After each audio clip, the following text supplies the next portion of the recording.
Good evening, and thanks to everyone who's been able to join us. I'm very grateful to have Governor Inslee join us as we provide you another update on the demonstrations that have occurred throughout this weekend, both in Seattle and across the country. I also am profoundly grateful to have with us tonight Andr Taylor, Dr. Sheila Lange, Pastor Carey Anderson, who will also be giving remarks. I will speak briefly, then the governor will speak, then turning it over to Dr. Sheila Lange, then to Pastor Carey Anderson, and then Andr Taylor. I'll close, and then we'll take some question and answers.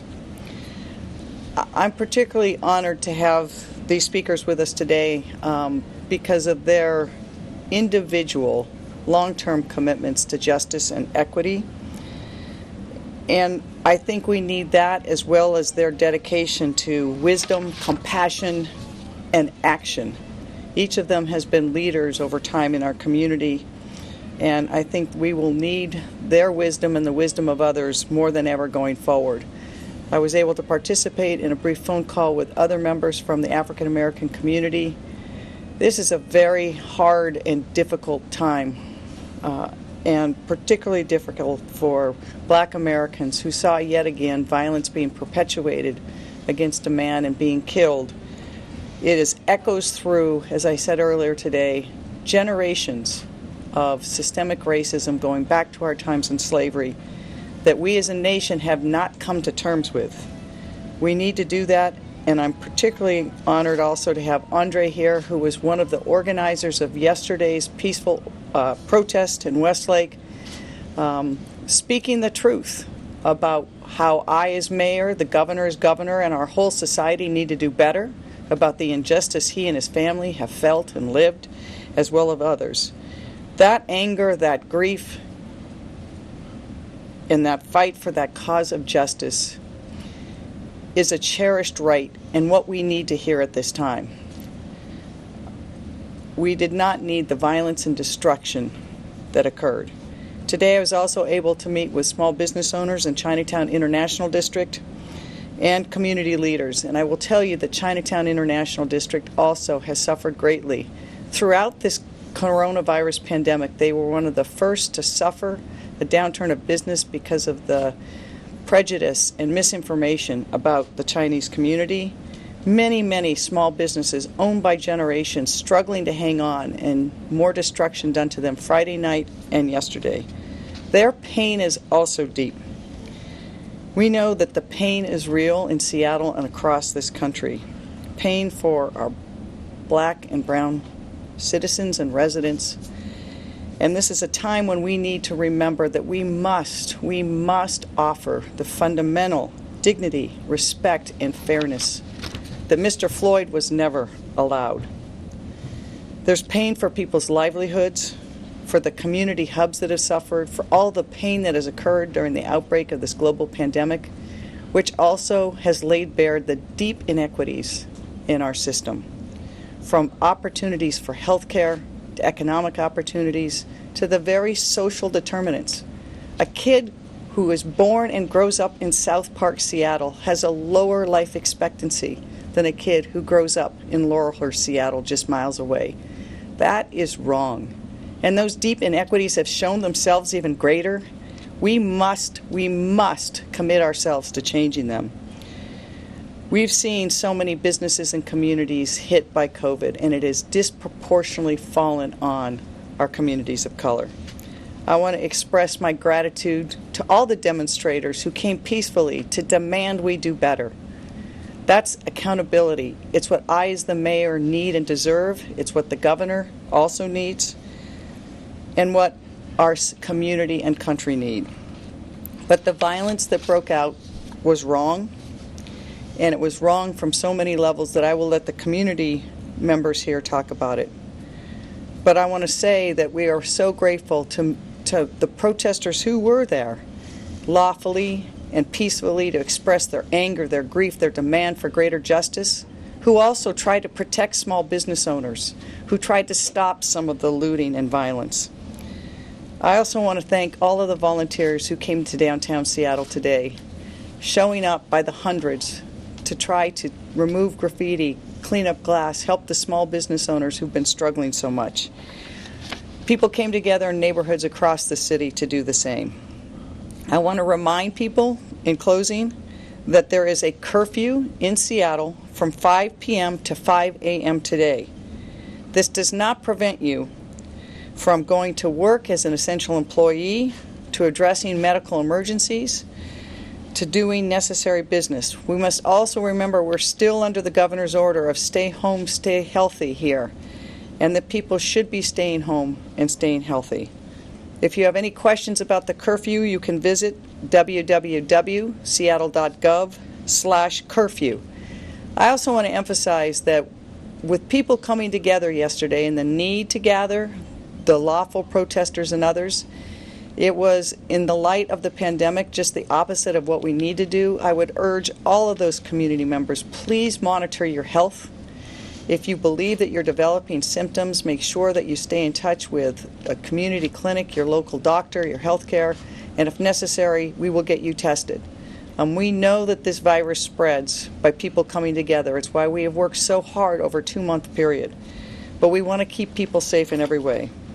I also want to say to those who have asked, we will make sure that there has been a lot of questions about uses of force. We will make sure that every complaint and every use of force is reviewed, and that if officers exercise force inappropriately, they will be held accountable.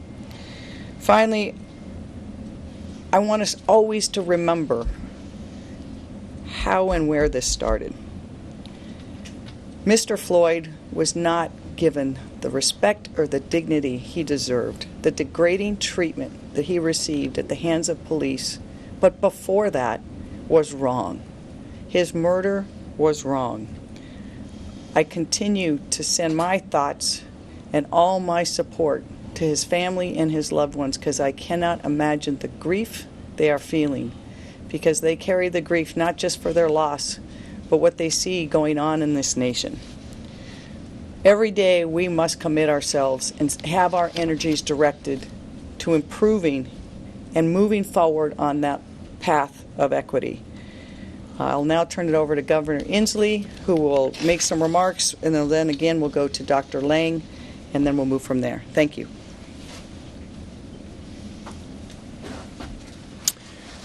Thank you, Madam Mayor, and your leadership in difficult times. Obviously, this has been an extremely tough day for the state of Washington yesterday. The pain of this horrific abuse taking a man's life in Minnesota, the pain of seeing the wanton destruction in downtown Seattle, and the pain of seeing people who legitimately have a righteous cause, who are attempting to display their concerns, have that hijacked by some people who wanted to create destruction. And all of those have caused us deep trauma in the state. But I want to tell you, it was very heartening this morning to wake up, and the first thing I saw on TV was hundreds of Washingtonians who came down to clean up Seattle. And I think that's a commitment that ought to be heartening to all of us. Going forward, I want to make three brief points. First off, we cannot and we will not allow the folks who wanted to create destruction to suppress or obscure the legitimate protest that was going on. We had hundreds of people who were exercising their First Amendment right peaceably, trying to challenge all of us to lift our sights, to reduce inequity in our society. And it was a few that hijacked or attempted to hijack that effort. We cannot and will not allow that important message to be obscured by that violence. Second, and this is a discussion to the rest of the country, when they look at Washington, obviously people saw the destruction on their screens across the country yesterday. But we legitimately ought to be proud of our state and this community, some of whom are here, and Andr particularly, who led our state to have one of, if not the best, police accountability laws, where we improve the ability to hold violence accountable by our law enforcement officers. We also have improved our ability to train officers in de-escalation tactics to reduce the confrontations that occur. And we are not done in that regard. There is more work to be done. And third, as we go forward in the months to come, we understand that the problems in our society, with as blessed as it is, go much deeper than just violence involving law enforcement. The inequities in education and health care and housing and the reaction to the COVID virus. We have so much more to do to root out systemic inequity in our society. And I hope in the days to come we'll all think of ways to do that, not just regarding law enforcement. I'll just close by thanking our people last night who tried to keep our city safe. About 200 members of the Washington State Patrol. There will be several hundred members of the National Guard who left their families and their jobs to come help keep the peace and keep people safe. We appreciate what they're doing. And we appreciate everybody now finding a way to express ourselves in a way that is safe and also effective. We can do both. With that, we have Dr. Sheila Lange, President of Seattle Community College, who's doing so much for our community. Thank you, Dr. Lange.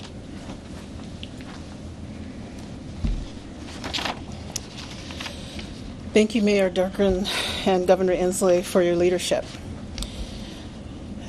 When asked if I would join you today, I actually hesitated to say yes. Why?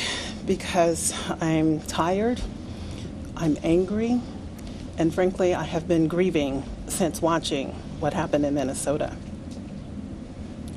But I know that I have to stand up for what I know to be right, even as I am going through my own personal trauma. I was there yesterday with Not This Time.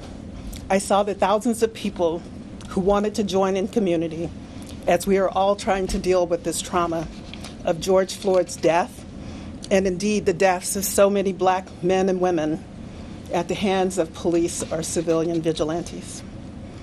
I heard the call for justice and unity with other communities of color, and the call for working collectively to dismantle racism. But I have to tell you, I also saw groups of mostly white men with huge backpacks, clearly not there for the message of hope and healing, and definitely not there for the memory of George Floyd. I saw folks carrying signs, "Kill the police," and I saw signs that said, "Riot is the language of the unheard." And while it is true that Martin Luther King did say that, he also said, nonviolence is the only way that we can follow because violence is just so self-defeating. A riot ends up creating many more problems for the Negro community than it solves. What we're trying to get rid of is hate, injustice, and all those other things that continue the long night of man's inhumanity to man. So while I and others are angry about the murder of George Floyd, Sandra Bland, Trayvon Martin, Breonna Taylor, and too many to name right now, as a black woman who grew up in the segregated South, the granddaughter of a sharecropper and her maid, I can tell you I am angry and disappointed.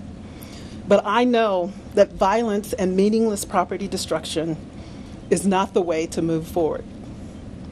Violence and destruction is not the way to hold the police accountable or dismantle the structural racism that continues to allow these things to happen. I've had a lot of allies ask me what they can do. So I say, join us in condemning this violence and destruction in our city. But don't let that be the end. Join us in building an actionable economic plan for Black America. Join us in fighting for the educational justice that our kids deserve. Join us in fighting for housing and health care for everyone in this city. No matter what you do, join us. Thank you.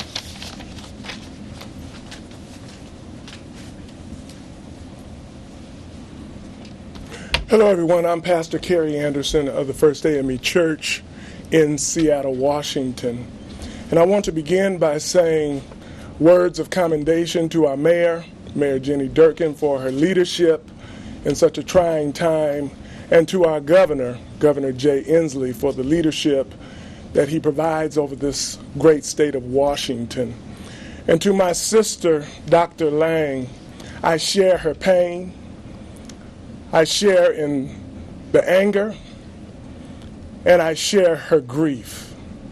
And to my brother in love, my brother in the struggle, and my brother in partnership, Brother Andr Taylor, I commend him. I commend him on his efforts in this community, for his foresight and his insight in saying that we as a community can do better in organizing a strategic march that was certainly designed to be one of peace, one of intention, and to have it thwarted by a group outside of our community, outside of our city, outside of our state, that wanted to promote violence and looting. Justice will prevail. Good always outweighs the bad, and love always outshines hate. I'm here today because yesterday on Saturday at 12 noon at First AME Church, we had a declaration statement in our parking lot, and it was shared with community leaders, the black clergy, the Roman Catholic Church Diocese of Seattle, the NAACP, our Jewish brothers and sisters, and the Muslim community of faith, standing together in solidarity, standing in prayer for the march that was to commence at 3 o'clock at Westlake Mall. And we stood together, we prayed together, we offered comments of praise together of what can our community look like, what our community can look like. We know that we're under some adverse times right now, but we understand that even with COVID-19, as widespread as it is, there is another pandemic that we as a community, we as a city, we as a state, we as a nation, and we as people must come to grips with. That pandemic is the pandemic of racism. Racism did not just start with the killing of George Floyd or Breonna Taylor or even Trayvon Martin or Ahmaud Arbery. Racism began when kings and queens were stolen from the mother country Africa. Racism was already embedded through the transatlantic slave trade. It was already here in 1619. It was woven into the fabric of the United States Constitution, where we were not considered as black folk as people. It was also embedded with the signing of the Declaration of Independence. Yesterday in this march that went totally wrong because of outside influence, we were in the midst of a storm. But today the storm is passing over. It's no longer raining right now. And just think, if COVID-19 can be spread by human touch, why can't love be spread by human touch? If COVID-19 can be spread by contact surfaces, why can't we spread justice through contact surfaces? If COVID-19 can be spread by respiratory particles that may be in the air and someone comes into that space while the particles are still there, why not love, justice, mercy, and peace also be spread because of people that desire to do what's right, for what's right? So the storm is passing over. It's not over yet, but it is passing over. And I'm looking forward to continually working in this community, working side by side with friends of like compassion and like faith and want social justice to be not for lottie-dottie, but for everybody, so that we can make this city, this county, this state, this nation, and this world what it should be. So we say, to God be the glory for the things that are about to come. Thank you.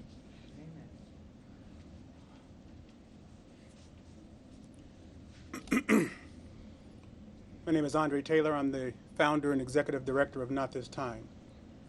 I'm honored to be here with all these brilliant, educated folks with high position, because I am the outlier. I come from the streets. I have a checkered past that I had to overcome over 20 years ago. And in the genius that I've learned in overcoming my checkered past, I've tried to bring that to close this gulf, this divide that we have here and around the country. Now follow me, so I'm gonna get a little deep with you. I was at a celebration in Rainier Beach last week with people that Trump calls thugs and I call family, because I identify with them. And let me explain this to you. I was there for a while. I seen my niece and I seen other people there. And they were spinning their tires like youngsters do, and they were celebrating one of their comrades that was killed. There's a lot of people, maybe 300-400 people there. I had my mask on, so nobody really recognized me. So after they were spinning their tires, there was a shot that rang out within that celebration, wasn't to nobody. Sometimes little kids shoot in the air just for the drama. So things got a little hectic for a minute, and then they cleared up. So what I did is I drove my car over to where I seen police officers. And I went up to those police officers and I said, I want to commend you and I want to thank you for not over-exaggerating and giving these young people a space to heal because of one of their comrades had fallen. And I appreciate your patience and that you guys didn't escalate anything. And I just want to personally tell you that I appreciate you. So I got back in my car and I came back to where all the celebration was going on. And as I was driving back to the celebration, I had my mask on. A young fella said, wait a minute, wasn't you over there talking to the police? I said, yeah, that was me. He said, F the police. Why was you over there talking to the police? I said, well, I went over there to talk to the police to make sure you were safe and make sure nothing got out of hand. He said, F the police. I said, I understand how you feel. And then it clicked in him. Here, he knew my voice. He said, oh, Uncle. They call me Uncle. I didn't know that was you. I didn't know that was you. I said, yeah, it's me. So he wanted to give me the embrace by hitting the shoulders. And he took me over to all the other ones, his inner circle. And the youngsters was coming up to me saying, we appreciate you fighting for us, Uncle. And they were celebrating because they were watching. So when incidences like this happen, when we have these professionals come on, they turn off the TV. And I want to make sure that they're not turning off the TV right now, because I need to relate to them and talk to them because they're in pain, not only here, but all over this country. I want to let them know that you do not have to be defined by your past, that you can overcome anything that you have done, because I sit here before you, a man that did it myself. And as often as I can, I tell my story of redemption. Because I don't want to be in a place that I can empower a young person that's in some of the same situations that I was in, and he has no hope. Because he feels the city don't care for him. He feels the state, nobody cares for him. And I want him to be able to see me in himself, to give him hope, to give them hope, that I too can overcome whatever errors or mistake that I have made. That's my message today. My message yesterday was to the country, was to the city, and was to the state. My message today is for that demographic who Trump calls thugs, who I call family, to let them know you have somebody on your side fighting for you. Amongst these powerful people in these powerful positions, I am here, and when I am here, you are here as well. Don't turn off your TVs. Stay engaged, because we all have a lot of work to do. Thank you.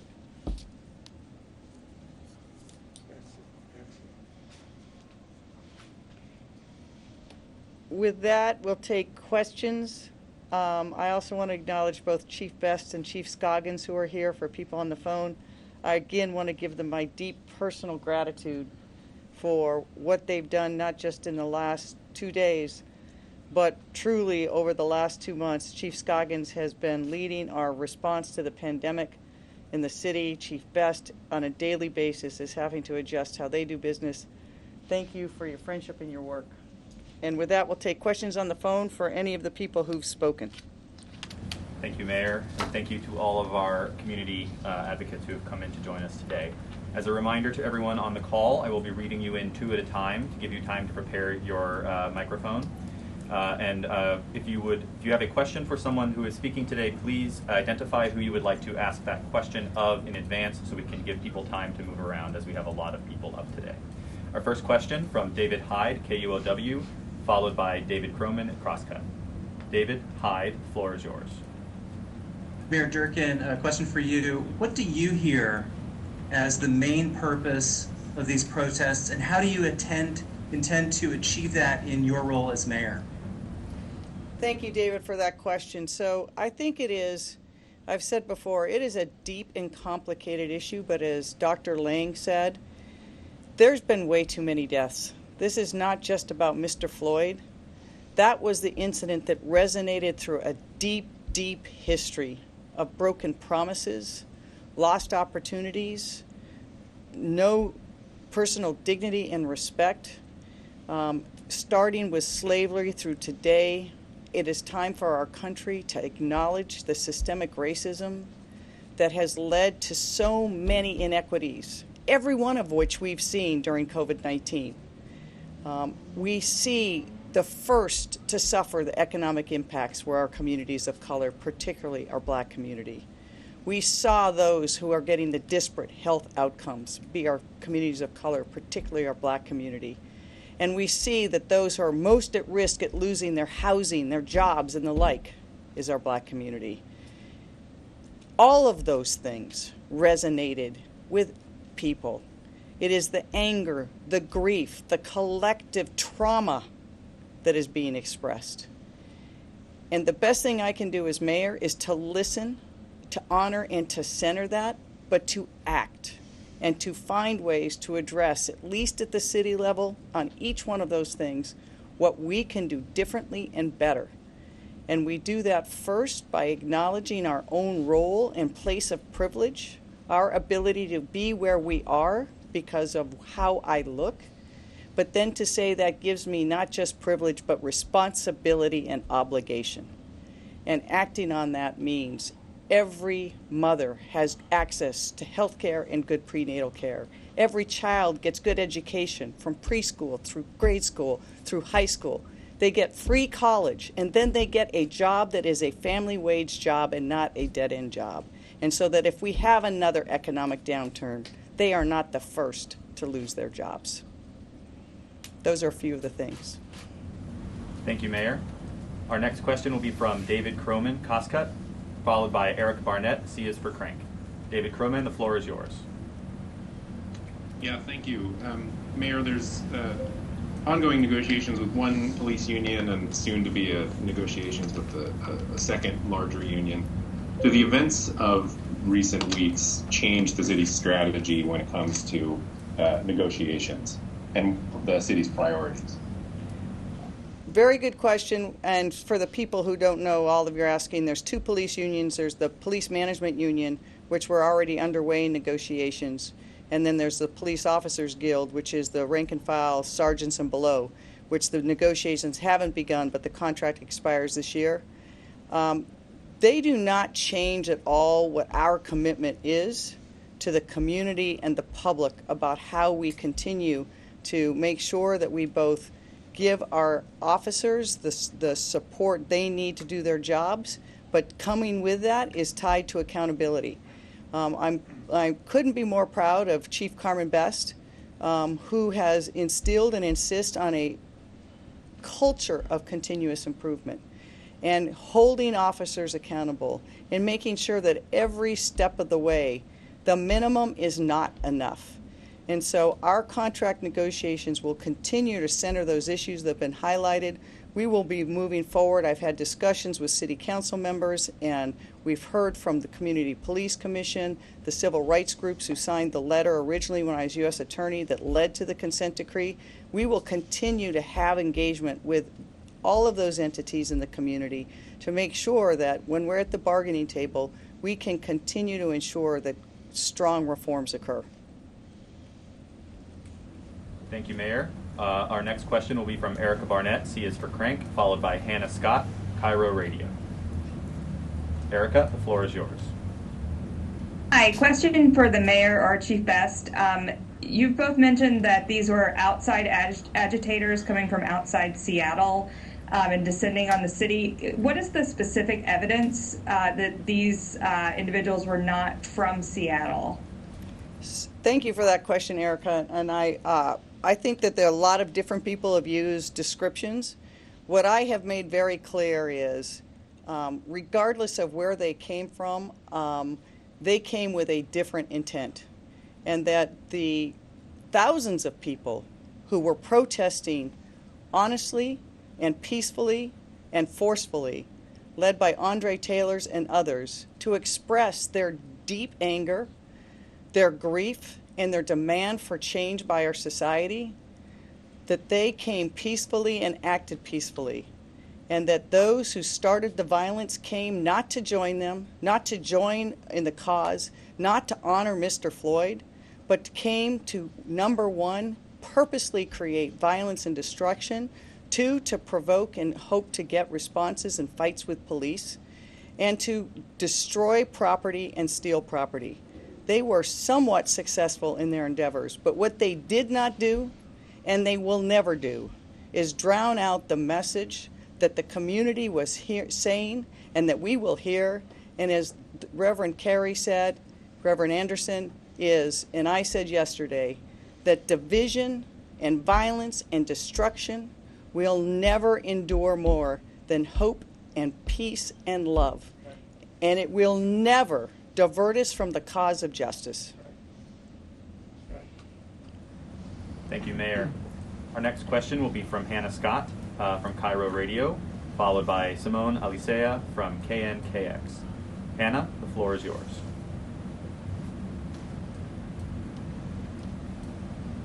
Speaking, there's protests going on actually across the state, but in downtown Seattle, nearly 1,000 people again right now, already several arrests, a couple of reporters attacked, and flashbangs going off. What are you going to do differently today than yesterday to protect the property and the people of Seattle? And then for Andr, what would you tell these protesters tonight? So, Chief Best, do you want to address that? Or do you want me? I'm going to let Chief Best address the first, and then we'll turn the mic over to Andr. Great. Thank you, Mayor. And before I answer that question for you, Hannah, I just want to thank the speakers here today, Dr. Lange, Dr. Reverend Carey Anderson, and Andr Taylor for their very powerful, of course, our governor, for their very, very powerful words of encouragement today. I was absolutely just gratified to hear those kind words and those wonderful sentiments. I can tell you that, yes, there is a protest going on right now, which is part of the reason I came in here a little bit late, because I was monitoring activities. We have a crowd, as you mentioned, of about 1,000 folks. We are currently working to manage that crowd. Again, I've been in here for the last few minutes, so I don't have the latest update. I can tell you, as the mayor said, that there is a curfew that started at 5 p.m., and we fully intend to enforce that curfew in the city from 5 p.m. to 5 a.m. And so we're working on what that looks like now and what the strategy is, and more to follow. I can't give you more detail. I'm obviously not clairvoyant. What we would hope is that we get voluntary compliance and that there is no need to take any further action. But if that doesn't happen, then we'll be progressively looking at ways to, again, follow the curfew so that we don't have people tearing up our lovely city, looting, destroying property, assaulting officers, assaulting people who are there peacefully. And so that's what I have for you at this time. I'm sure you'll get more updates as events progress. Thanks. I'm going to have Andr talk. I just want to follow up. This is Jenny Durkan, if you did know. In addition, I just want to recognize that we have the Brigadier General from the National Guard in the room.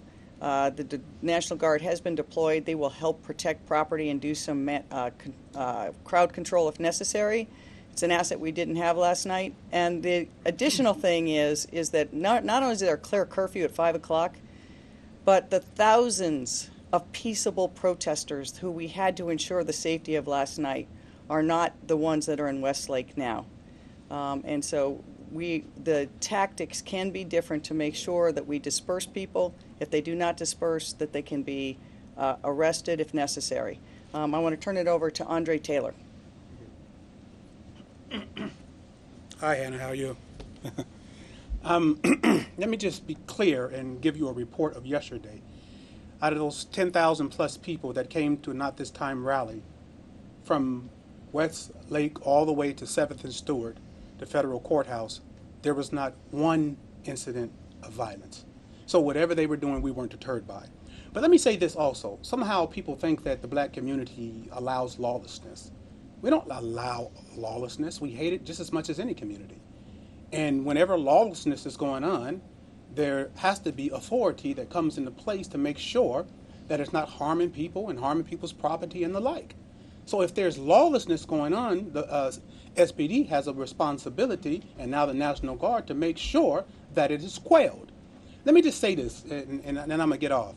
I often talk to community members and when they're angry with me, and I say, listen, if we had our own country right now, would you allow lawlessness? Would you allow somebody to break into your house, rape your wife, shoot your mama? Would you allow it? No, you wouldn't. So when you're mad at people that have laws in place to make sure that society continues to move forward, and you're angry with that, that's a problem, because you wouldn't accept it if we had our own country right now. So I want to bring up real quick, this is out of order, but I want to make sure Pastor Carey Anderson is able to talk about a prayer visual, because people are still in pain, they're still hurting, and sometimes they need a place to go to, white, black, or whoever. If you need a place to go to, please, we're having a prayer visual tomorrow, and let him tell you where it's at. Sorry, Mayor. No, that's good. Thank you, Andr. Tomorrow, Monday at 12 noon at First AME Church, we are having a prayer vigil for persons of all races, persons of all colors, but persons who stand for justice, persons who want to see racism, that curve, flattened. You're welcome to come. You're welcome to pray. We're going to practice social distancing. We will also invite you to bring your personal sanitizers, and we will also ask that you bring your face shield. But it is open tomorrow, First AME Church, Seattle, 1522 14th Avenue. And I might add, First AME Church is the oldest black church in the state. We were founded before the state was even chartered, 1886. Thank you, Dr. Reverend. Our next question will be from Simone Alicea from KNKX, followed by Chris Daniels, King 5. Simone, the floor is yours. Thank you. This question is for Mayor Durkan or Chief Best. Do we have any clarity or specifics around how many people were injured Friday and Saturday, and also specifically how many of those injuries were from police crowd control tactics? We don't have all the statistics, but we'll get that to you. There were not widespread injuries and no significant injuries that we're aware of, and there was no loss of life. But we can get you that specific information once we are able to compile it. Obviously, that it has been a very dynamic situation, and some of the after-action analysis has not yet been done. Thank you, Mayor. Our next question will be from Chris Daniels, King 5, followed by Mike Carter, Seattle Times. Chris Daniels, the floor is yours. Mayor, we're getting a lot of questions into our newsroom about the point of a curfew that some people think that this actually makes things worse. You already noted this afternoon that nobody was arrested for violating the curfew last night. So you say you're enforcing it, but nothing has changed. What is the point at this hour? So there's three things. Number one is, even without the curfew, I would remind people, I've got the governor here, and his stay-home order is still in effect. And so in a way, the curfew is a duplication. It should not be making things worse, because people should be staying home unless they've got a necessary job they're going to. The pandemic is real. It is still happening, and we want to make sure that people are not gathering. So number one, that point. Number two is, after speaking with the chief of police and consulting with other leaders, the curfew is another tool that does two things. One, it takes the lawful people off the street. And so the people who are remaining are those who have made the decision that they will defy the law, and that is a very different group than those who were gathering yesterday. Third, it gives the police a tool if they need to. When they ask people to disperse, there is a lawful basis to ask them to disperse, regardless of what their activity is. And so the curfew gives us a tool that I think is necessary. And frankly, I have heard from many community members that they wish the curfew had gone into effect earlier this week and that it would continue. We will evaluate that, but it is in effect right now. And if anyone's watching this on their phone and they're still outside in Seattle, they should go home. Thank you, Mayor. Mike Carter from Seattle Times will be our next question, followed by Jason Rance, KTTH. Mike Carter, the floor is yours. Madam Mayor, of course, we're all march yesterday with the next tragedy. Hey, Mike, you're breaking up just a little bit. If you could either... Sorry. Yep. Can you hear me now? Yep, that's better. Okay, sorry. I guess my question deals with not just what happened to Mr. Floyd, but also the systemic racism that seems to exist in law everywhere. I was looking at the most recent auditor's report, compliance report, the Seattle Police Department. It's a statement plan, I believe it was, on February 19th, and it mentions that African Americans remain most likely to believe that the Seattle Police Department engages in racial profiling, with 69% saying SPD does it often, that African Americans and Latinos were twice as likely to report having been stopped by police than white residents. I'm just curious about what continued efforts you're making to address these issues in your department. Thanks, Mike, for the question. And I'll let the chief follow if she wants to, but there are multiple things. So first, coming out of the consent decree, when we did the investigation, unfortunately, at that time, Seattle Police Department did not keep any data with regards to demographics. And so when we did the investigation, we could not prove that there was biased policing. Part of the consent decree, as you know, included requirements around biased policing and requirements that certain data be kept. It's been shown to be really important because the numbers you cite are the numbers of public confidence. How do people feel? But even more than that now, we have a lot of information about the disparities that exist at every level of the criminal justice system, including the enforcement of the Seattle Police Department. One of the last reports that we issued was the disparity report, which shows that there is still a disparity between white people and communities of color in policing, which is not surprise to any of the people up here standing with me today. It is incredibly complicated and difficult, and there's no city or state in America who has gotten it right. But we will continue to deeply engage with community, to get behind the numbers, to get to the root causes of all of these disparities.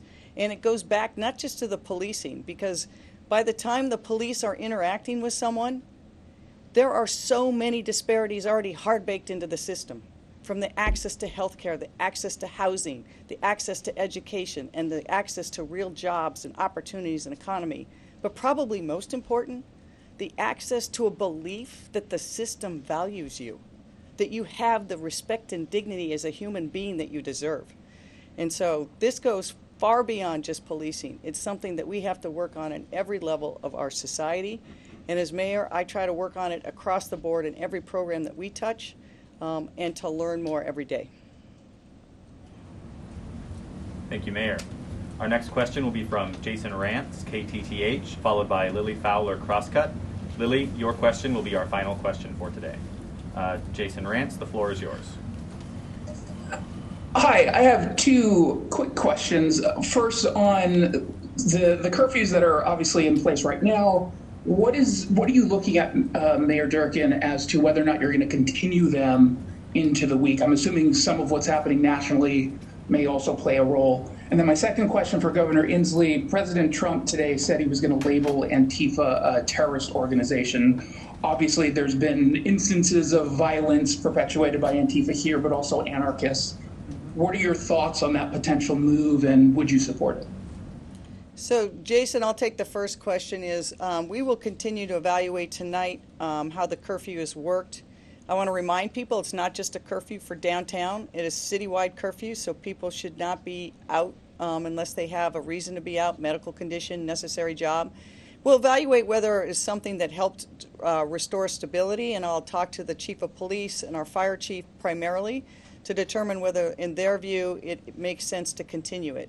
And so we'll look at it tonight and tomorrow morning. We will give the community, obviously, more notice than we were able to give yesterday because we think it's important that people know what the expectations are for them. I do want to remind people again, before I have the governor come up and answer your second question, is we are still in a stay-home order. Seattle and King County have not moved to stage 2 yet, phase 2. And the more people go out and come together, the more they risk their own health and the health of everyone that they go back to. So I would just urge, regardless of the curfew, please stay home. We have worked so hard for 2 months to break the back of this virus. People have sacrificed so much in those 2 months. People have lost their businesses and their jobs.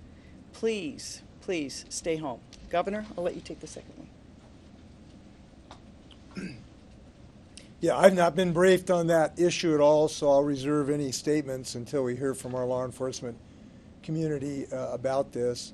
I will say this, we could certainly use a little more leadership from the White House to try to help this nation heal and move forward rather than looking for partisan advantage. I hope that will be the case. Thank you, Governor. Our final question today is from Lily Fowler, Crosscut. Lily, the floor is yours. Hi, yeah, I've got two questions. The first one is for the mayor. You've talked about how it was the police that escalated the protests last night, and you've talked about putting out a timeline showing that that's the case. I'm wondering when you envision that timeline coming out, and wouldn't it be more accurate to say that there's probably some blame to go around, that it was probably not either or the police or civilians acting in poor fashion, but some of both happening last night? So thank you, Lily, for the question. We will get the timeline out shortly. I'll let you know. Someone will contact you after this. I'm not sure the exact where that is in the process, so that you have it. And I want to be really stress how important words are here. Blame is not a word that I have tried to use. I've tried to relate the facts that I think are true, the facts that I saw myself that occurred during the day, the facts as were being reported to me live. And I can tell you, it is a fact that early in the afternoon, we had a number of protests going on that were peaceful around City Hall, around the police station. People protested, they did it peacefully, and there were no adverse encounters of significance with police. Andre Taylor's group and people, as he said, thousands of people in Westlake who gathered peacefully, who marched to the courthouse, and there was not a single act of violence or a single altercation with the police. At the same time that was going on, literally blocks away, it was a very different scene with people who came with backpacks full of weapons of different kinds, from pipes to sticks to frozen water bottles to incendiary devices. So I will say that when people come and they have that activity, they should expect a response from the police, because the police have a duty to keep people safe, to protect property, and to allow people who are downtown Seattle expressing their right to protest what I and other leaders in the world have done to organize our society in a way that is unfair and unjust and demand that we do better. They should have the right to do that, and they should have the right to do it for as long as they want without that kind of interference. Mayor, can I just Yep. interject? Lily, I just want to correct, I don't know if you meant to say it, but you said that the mayor said that it was started by the police, and I don't believe she has ever said that. I think her explanation clarified that. I just don't know if that was just a misspeak or what, but I just wanted to make sure for the record the mayor did not say that.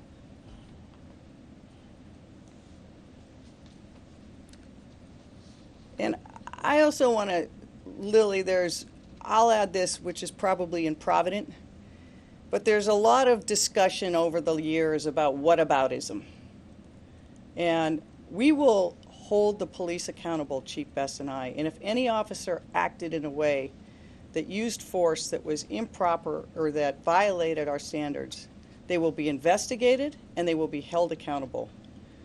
But there is no excuse for people coming to a place where people are gathering and to throw incendiary devices, use sticks and bottles and rocks to throw at the police, and then to break into buildings, to loot what is there, to cause as much damage as they can, to set vehicles on fire. That is not protesting. That is looting and criminal behavior. I want to thank again the people who are here tonight. Would any of you like to have a word, final word? Governor? Yeah, let me have a final word after the governor. All right. No, before the governor. He's a big guy. Governor's a big guy. Governor, you want to come in here with me? No, go ahead. I got to scoot. So. Oh, you got to go? Well, let me He's go. got a curfew. Let me let you go ahead. first. I'm good. Anyway, let me just say that I am happy that the fact that the mayor and Chief Best has spoken strongly against what happened to George Floyd. I'm happy that the governor has stepped over here with us and has spoken to that as well. And that is necessary for us. Unless we have leadership get in front of this, make the community believe that it's real when they say they're going to hold people accountable. That's important. But I also want to acknowledge that they spoke strongly, and I know people say it's just words. I'm the first one who say it. But then you can hold people accountable for their words, right, when they say them. So it's important for them to be able to get in front of the public to say those words so that we can say, well, this is what you said, right? But I want to acknowledge that they were said. And I've been all around the country. I've been watching all around the country. I have not heard one political person all over this country speak as strong as the mayor did. Not one. And I appreciate her for coming out real strong with no sugar, just straight to the point and straight to the truth. Thank you. Governor, We I done? get the last word. We're good. Okay. Thank you very much, everybody.